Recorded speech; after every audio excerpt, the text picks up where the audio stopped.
की इस क्लास के माध्यम से हम आज पढ़ेंगे, क्या पढ़ेंगे आज हम पढ़ते हैं animal cells versus plant cells.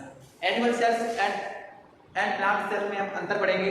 अंतर पढ़ने से पहले हम एक अपना टास्क पढ़ेंगे, prokaryotic cells and eukaryotic cells. क्या पढ़ेंगे आज पहले क्या पढ़ लेते हैं सेल्स, क्या पढ़ते हैं सेल्स के टाइप्स ऑफ सेल्स, यानी सेल कितने प्रकार की होती है, सेल्स कितने प्रकार की होती है। जैसे हिंदी में हम कोशिका, हिंदी में क्या बोलेंगे, कोशिका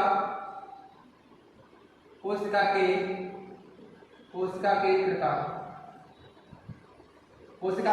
प्रकार हम आज कोशिका के प्रकार को डिस्कस करेंगे।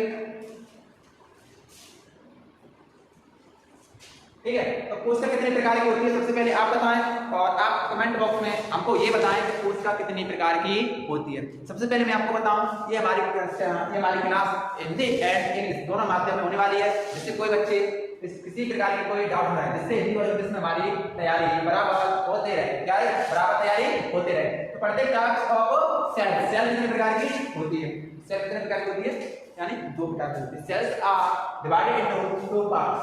फर्स्ट इज प्रोकैरियोटिक सेल्स, कौन सी है, prokaryotic cells, and second is eukaryotic cells, eukaryotic cells, prokaryotic cells और यूकैरियोटिक सेल्स। हिंदी में प्रोकैरियोटिक सेल्स को प्रोकैरियोटिक बोलेंगे और यूकैरियोटिक कोशिका को यूकैरियोटिक कोशिका बोलेंगे। क्या बोलेंगे, इसे बोलेंगे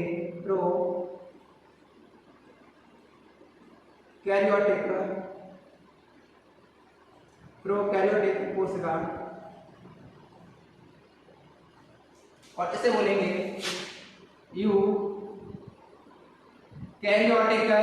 यूकैरियोटिक कोशिका। क्या बोलेंगे बच्चों, इसे बोलेंगे यूकैरियोटिक कोशिका। ठीक है, तो सबसे पहले हम पढ़ते हैं प्रोकैरियोटिक सेल्स कौन सी होती हैं, यानी जिसमें प्रिमिटिव टाइप का क्या पाया जाए, प्रिमिटिव टाइप का न्यूक्लियस पाया जाए, उसे क्या बोलते हैं, प्रोकैरियोटिक सेल्स कहते हैं। तो इस सेल्स में क्या होता है, इस सेल्स में जनरली केंद्रक होता है, क्या केंद्रक, यानी न्यूक्लियस कैसा होता है, प्रिमिटिव टाइप का होता है, प्रिमिटिव टाइप का होता है। मींस प्रिमिटिव टाइप का मतलब यानी प्राचीन समय का इसमें क्या पाया जाता है, इसमें केंद्रक पाया जाता है। हम ड्रॉ कर रहे हैं ये प्रोकैरियोटिक सेल्स, क्या ड्रॉ कर रहे हैं, प्रोकैरियोटिक सेल्स ड्रॉ कर रहे हैं। ये हमारा हमने बना ली बैक्टीरिया सेल। जब इसमें जो केंद्रक है ना, केंद्रक कैसा पाया जाता है, उसमें झिल्ली एब्सेंट होती है। क्या होती है उसमें, केंद्रक झिल्ली कैसी होती है, अनुपस्थित होती है या न के बराबर होती है। इसमें क्या केंद्रक झिल्ली या न्यूक्लियर मेम्ब्रेन कैसी होती है, न्यूक्लियर मेम्ब्रेन कैसी होती है, एब्सेंट होती है या अनुपस्थित होती है। केंद्रक झिल्ली कैसी होगी, अनुपस्थित होगी। और इसका जो डीएनए है, इसके डीएनए को क्या बोलते हैं, इसके डीएनए को क्या बोलते हैं, डीएनए इज कॉल्ड एज, क्या कहलाएगा, DNA is called as nucleoid. इसके डीएनए को न्यूक्लियोइड कहते हैं। क्या बोले, प्रोकैरियोटिक कोशिका में जो न्यूक्लियस पाया जाता है उसे हम न्यूक्लियोइड कहते हैं। अब देखते हैं इसमें जो इसमें राइबोसोम्स हैं, इसमें प्रोकैरियोटिक कोशिका में जो राइबोसोम पाए जाते हैं वो साइटोप्लाज्म में तैरते रहते हैं। इसमें राइबोसोम कहाँ तैरते रहते हैं, राइबोसोम साइटोप्लाज्म में, ये क्या है, साइटोप्लाज्म में cytoplasm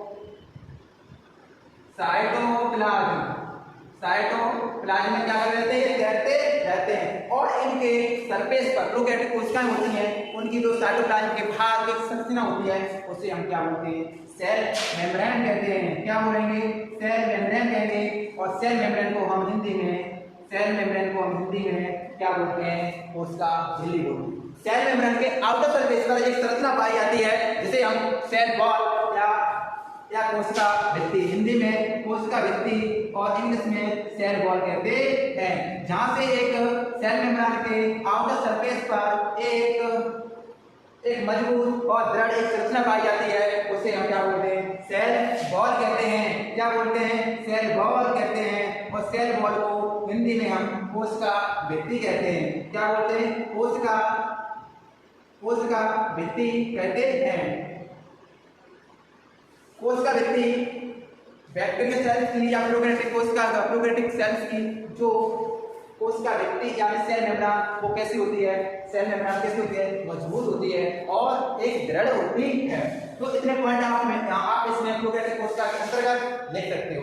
I hope am I clear? Let's move on. आपको डायग्राम यहाँ से ड्रॉ या आप स्क्रीनशॉट ले सकते हैं। तो अब इसमें ये क्या चीज? इसे बोलते हैं फ्लैजेला। क्या बोलते हैं इसे? फ्लैजेला। क्या बोलोगे? और बैक्टीरियल सेल्स के अंदर एक क्या पाई जाती है? सेल मेम्ब्रेन की एक फोल्डिंग पाई जाती है और इस फोल्डिंग को हम क्या बोलते हैं? इस फोल्डिंग को बोलते हैं मेसोसोम। क्या बोलते हैं? इस फोल्डिंग को मेसोसोम कहते हैं। और मेसोसोम का क्या फंक्शन होता है? इसका क्या कार्य होता है? मेसोसोम का कार्य होता है श्वसन करना। क्या होता है? श्वसन करना। तो ये क्या करता है mesosome? As well as mitochondria, same process of mitochondria. अब देखते हैं अगला पॉइंट। इसमें एक स्लाइम लेयर पाई जाती है। यहाँ पर इसके सेल वॉल के आउटर सरफेस पर एक स्लाइम लेयर या श्लेष्म परत पाई जाती है। क्या पाई जाती है? स्लाइम लेयर पाई जाती है और इसका जो मेन फंक्शन होता है बैक्टीरिया को चिपकाने में हेल्प करती है। जहाँ तक ये सारी पॉइंट आपको क्लियर हो चुके होंगे बनेगा। तो हमने प्रोकैरियोटिक कोशिका की पूरी स्टडी कर ली है। हाँ, और इसमें राइबोसोम देखो कितने हैं। राइबोसोम कितने हैं? इसमें 70S प्रकार के राइबोसोम पाए जाते हैं। कितने प्रकार के पाए जाते हैं? 70S प्रकार के राइबोसोम बैक्टीरियल सेल्स के अंतर्गत या प्रोकैरियोटिक कोशिका में पाए जाते हैं। अब इसके बाद हम आपको बताएं prokaryotic cells is complete and next move on eukaryotic cells. तो हम अब कर रहे हैं क्या? अब पढ़ेंगे अपन क्या पढ़ेंगे? अब पढ़ेंगे यूकैरियोटिक कोशिका। क्या पढ़ेंगे? यूकैरियोटिक कोशिका पढ़ेंगे और फिर इसके अंतर को हम देखेंगे। चलिए पहले यहाँ पर बता देते हैं और यूकैरियोटिक कोशिका की स्टडी करते हैं। देखो सबसे पहले बायोलॉजी में हमको क्या करना होता है? सबसे पहले बायोलॉजी में हमको डायग्राम ड्रॉ करने होते हैं और बायोलॉजी में डायग्राम और हेडिंग अगर आपको आती है और उनके वर्ड मीनिंग, उनके फंक्शन एक्सेट्रा इत्यादि चीजें अगर आपको आती हैं तो बायोलॉजी की चलिए हम ड्रॉ करते हैं प्लांट सेल।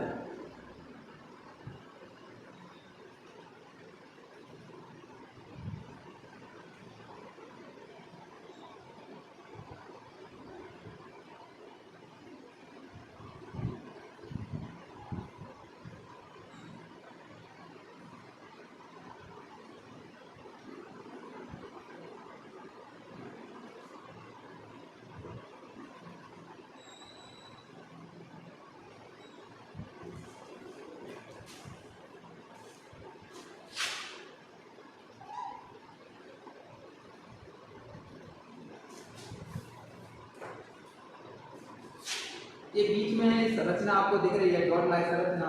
तो डॉट लाइक संरचना क्या है? Middle lambda. क्या है? Middle lambda.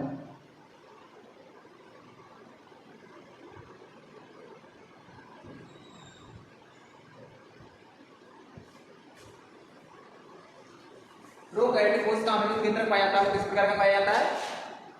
उसमें मेम्ब्रेन बाउंड नहीं होता, यानी उसमें केंद्र झिल्ली एब्सेंट होती है। और यहाँ पर तो ये हम प्लांट सेल ड्रॉ कर रहे हैं, इसमें पाया जाता है वैक्यूल। क्या पाया जाता है? इसमें पाया जाता है वैक्यूल और वैक्यूल की संरचना हमने ड्रॉ कर चुके हैं। क्या कर चुके हैं? वैक्यूल की संरचना को हम ड्रॉ कर चुके हैं। अब हम यहाँ पर ड्रॉ करेंगे केंद्रक। क्या करेंगे? केंद्रक ड्रॉ करेंगे।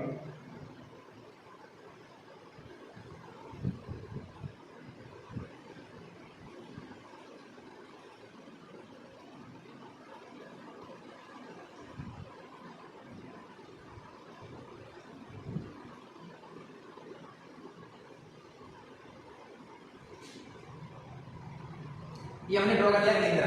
और भैया इसमें गोल्गी बॉडी क्या होती है? प्रेजेंट होती है। तो गोल्गी बॉडी का हम डायग्राम यहाँ पर बना सकते हैं।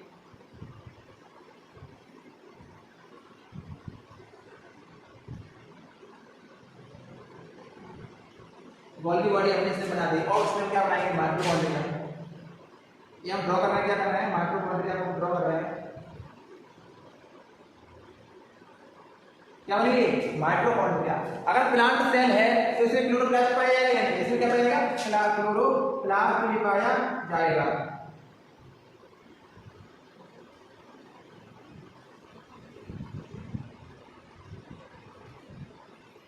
ये क्या है क्लोरोप्लास्ट। जब हमने क्लोरोप्लास्ट बना दिया और इसमें क्या एक्सेंट होता है सेंट्रियोल, तारक केंद्र या सेंडिंग होते को इसमें एक्सेंट होता है, वो पाया जाता है एनिमल सेल्स में।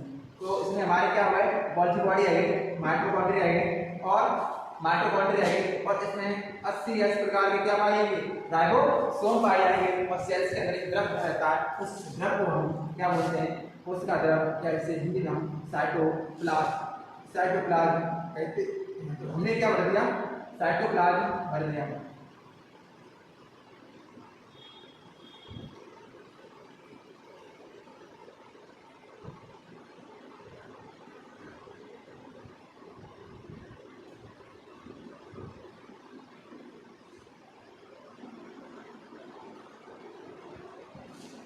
ये संरचना है न्यूक्लियस की, कैसी है न्यूक्लियस की, और न्यूक्लियस को हम हिंदी में केंद्रक कहते हैं। क्या कहते हैं इसे बोलते हैं केंद्रक। और ये क्या है गोल्गी बॉडी 70 राइबोसोम कितने प्रकार का 70 प्रकार के राइबोसोम पाए जाते हैं। और ये क्या है क्लोरोप्लास्ट। ये क्या है माइटोकॉन्ड्रिया।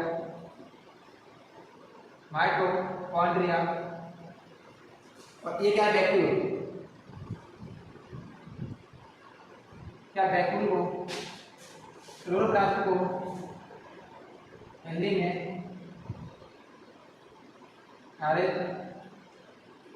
लवक कहते हैं, माइटोकॉन्ड्रिया को हिंदी में सूत्र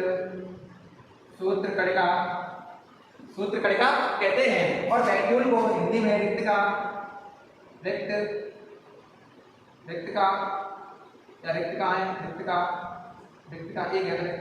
कहते हैं। जो इसके अंदर लिक्विड लाइक संरचना पाई जाती है, लिक्विड भरा जाता है, इससे क्या बोलते हैं साइटोप्लाज्म या कोशिका द्रव्य कहते हैं। तो सारी संरचना हमने ड्रॉ करके आपको दिखा दी है और एक एक डायग्राम को हमने जिस तरीके से डायग्राम बनाया उस तरीके से पर आप डायग्राम बनाते हो आसानी से आप यूकेरियोटिक कोशिका का या प्लांट सेल्स का आप डायग्राम ड्रॉ कर लोगे। तो इसमें क्या रह गया हमारा, ये क्या है सेल वॉल है और बीच का है इसे बोलते हैं मिडिल लैमेला। क्या बोलते हैं मिडिल लैमेला। और ये क्या है ये सेल मेम्ब्रेन। और सेल मेम्ब्रेन को हिंदी में हम कोशिका झिल्ली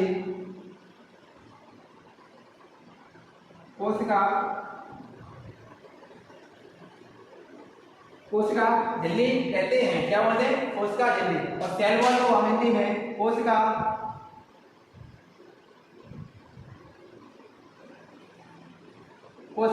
भित्ति कहते हैं। क्या बोलते हैं कोशिका भित्ति कहते हैं। तो हमने पूरी संरचना पूरी स्ट्रक्चर प्लांट सेल की बना लिया है। इसे इस प्रकार से लिखोगे structure of plant cell, structure of plant cell. क्या स्ट्रक्चर किसकी है प्लांट सेल की स्ट्रक्चर है या पादप कोशिका की संरचना। तो हिंदी का बोलो पादप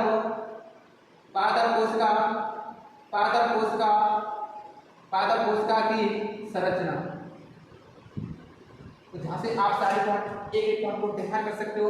हेड डालो उसमें से आप मान लिया आपने इसमें डाली सेल वॉल है, इसे एक्सप्लेन करवा दिया।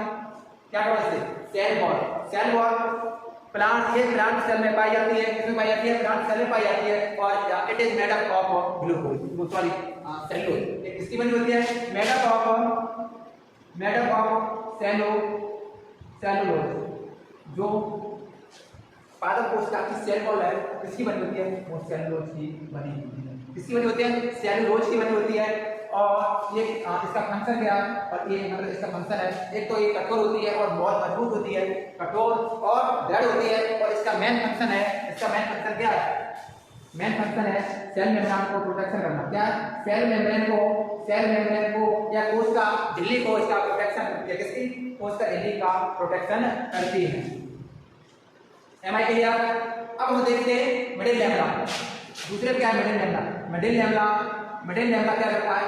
एक सेल से दूसरे सेल्स को ये क्या रहता है? चिपकाए रखता है। एक सेल से दूसरे सेल्स को आदान प्रदान, मतलब किसी भी मटेरियल एक सेल से दूसरे सेल से, मान लो एक सेल से हमने ड्रॉ किया पर इस तरीके से मान लीजिए, तो जो मिडिल लैमेला है ना, मिडिल लैमेला के जरिए ही एक सेल दूसरे सेल से जुड़ी होती है। तो कह सकते हैं middle lamella is a cement कि ना ये होता है, मतलब जैसे सीमेंट होता है, जैसे ईंटें, मान लीजिए ईंटें और ईंटों में यहाँ पर बनाया था सीमेंट और इसके नीचे लगी होती है ईंटें।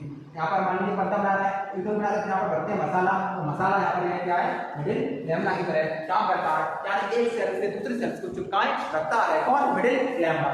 अब यहाँ आप पॉइंट क्लियर करते हैं। सेल मेम्ब्रेन क्या करती है? सेल मेम्ब्रेन जो साइटोप्लाज्म सेल में भरा है, ये सेल में भरा है क्या? साइटोप्लाज्म को घेरे रखती है। कौन? सेल मेम्ब्रेन या कोश का झिल्ली अर्धपारगम होती है, मतलब ये सिलेक्टिवली परमेबल होती है, मतलब जिस पार्टिकल को अंदर आना होता है तो डिसाइड कौन करती है? सेल मेम्ब्रेन या कोश का झिल्ली इसे इस झिल्ली डिसाइड करती है कि ये कण अंदर सेल के अंदर आएगा या नहीं आएगा। कौन डिसाइड करेगा? कोश का झिल्ली या कोश का सेल मेम्ब्रेन ये डिसाइड करती है कौन पार्टिकल सेल के अंदर आएगा, कौन पार्टिकल सेल के बाहर जाएगा। तो अंदर आएगा CO2, अंदर आएगी O2 और बाहर जाएगी, बाहर निकलेगी CO2। तो ये मतलब सेलेक्टिवली परमेबल होती है, यानी अर्धपारगम झिल्ली होती है। अब पॉइंट करते हैं गोल्गी बॉडी का क्या फंक्शन होता है? गोल्गी बॉडी को हम ट्रैफिक ऑफ द पुलिस बोलते हैं। क्या बोलते हैं? Traffic police. क्या बोलते थे? ट्रैफिक पुलिस कहते हैं क्योंकि ये मेंटेनेंस करती है किसका? फैट का और प्रोटीन का। किसका मेंटेनेंस करती है? फैट का और प्रोटीन का मेंटेनेंस करती है। कौन? Golgi body. अब यहाँ पर 70S के राइबोसोम पाए जाते हैं, जिसमें 80S राइबोसोम पाए जाते हैं, जिसमें यूकैरियोटिक कोशिका या प्लांट सेल्स में। और इनका फंक्शन क्या होता है? राइबोसोम का मेन फंक्शन होता है प्रोटीन बनाना। क्या होता है? प्रोटीन बनाना। प्रोटीन का निर्माण कौन करते हैं? प्रोटीन का निर्माण राइबोसोम्स करते हैं। कौन करते हैं? राइबोसोम्स करते हैं। अब यहाँ पर है न्यूक्लियस को हम commonly known as control of the brain भी कहते हैं। क्या? Control of the brain. Control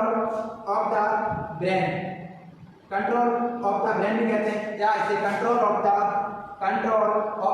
cell भी कहते हैं, क्योंकि ये कोशिका को, पूरी कोशिका को कंट्रोल कौन करता है? केंद्रित करता है, यानी न्यूक्लियस करता है। इसीलिए न्यूक्लियस को कंट्रोल ऑफ द सेल्स कहते हैं। न्यूक्लियस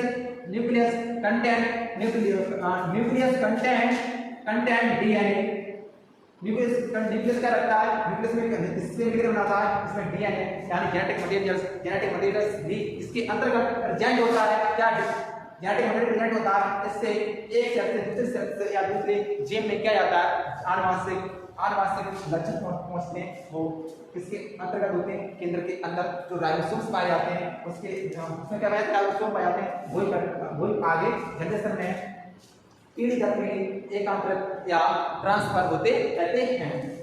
अब क्लोरोप्लास्ट का मेन फंक्शन क्या है? क्लोरोप्लास्ट का मेन फंक्शन होता है, जैसे क्लोरोप्लास्ट का मेन फंक्शन होता है वो प्लांट सेल में पाया जाता है, और इसका मेन फंक्शन होता है फूड को बनाना या फोटोसिंथेसिस करना। क्या? प्रकाश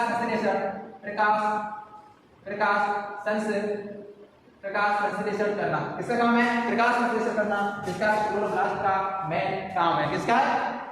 क्लोरोप्लास्ट का या हरितगृह का। माइटोकॉन्ड्रिया क्या करती है? माइटोकॉन्ड्रिया सेल को एटीपी से एडीपी में कन्वर्ट करती है। मतलब कहने का मतलब है ये हमारे सेल्स में सेल्स का शोषण कौन करता है? माइटोकॉन्ड्रिया करती है। क्या करती है? माइटोकॉन्ड्रिया क्या करती है? ये सेल्स को शोषण करती है। इससे माइटोकॉन्ड्रिया को powerhouse of the cells भी कहते हैं। Powerhouse of the cells किसे कहते हैं? माइटोकॉन्ड्रिया को कहते हैं। अब हमारा आता है वैक्यूल। वैक्यूल का क्या फंक्शन होता है? ये लगभग 75% भाग वैक्यूल प्लांट सेल्स में पाया जाता है और इसमें जो बाकी की एयर होती है प्लांट सेल्स के अंदर को कलेक्ट करके रखता है। कौन? वैक्यूल का ये मेन फंक्शन है। अब साइटोप्लाज्म में क्या? साइटोप्लाज्म हमारे cell organelle Golgi body, mitochondria, chloroplast etcetera, ये हमारी सेल ऑर्गेनेली है जो रेटिकुलम, तो इनको क्या करता है? साइटोप्लाज्म के अंतर्गत करते रहते। मैंने एक एक करके सारी पॉइंट को क्लियर कर दिए हैं। अगर यहाँ पर कुछ समझ में नहीं आया हो तो हमें कमेंट करके बता सकते हो। और आपको इसी प्रकार के हैंड रिटन नोट चाहिए, हम यहाँ पर एक्सप्लेन कर रहे हैं, और आपको हैंड रिटन यहाँ हाथों से लिखे हुए अगर नोट चाहिए तो डिस्क्रिप्शन में जाके चेक कर सकते हो। अगर वहाँ पर आपको नहीं नोट्स मिल रहे हैं तो हमसे कॉल कर सकते हो।